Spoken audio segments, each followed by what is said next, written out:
जो लोग ये कहते हैं कि विदेश में रहना और वहाँ पैसे कमाना बहुत आसान काम है, बहुत मज़े का काम है, उनसे मैं एक ही बात कहना चाहती हूँ। आओ यहाँ पे, रहो अकेले, अपनी फैमिली के बिना, अपनी बीवी के बिना, अपने माँ बाप के बिना, अपने बच्चों के बिना, दोस्तों यारों के बिना। आओ एक रूम में आके 15 लोगों के साथ रहो, यहाँ पे 20 लोगों के साथ रहो यहाँ पे। आओ आके पैसे कमा के दिखाओ मुझे। अपना खाना खुद बनाओ, अपने कपड़े खुद धो, अपना बिस्तर खुद बनाओ, अपना हर काम खुद करके, सुबह नौकरी पे जाके, रात को थक के आके, जब कोई बात करने वाला नहीं होता है ना, जब कोई फीलिंग्स बांटने वाला नहीं होता है, तब एहसास होता है कि अकेलापन क्या होता है। यहाँ अकेले रह के दिखाओ, मान जाऊंगी मैं।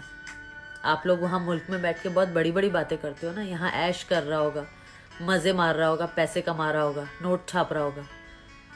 नोट छापते हैं ना हम लोग यहाँ पे। आओ आके नोट छाप के दिखाओ।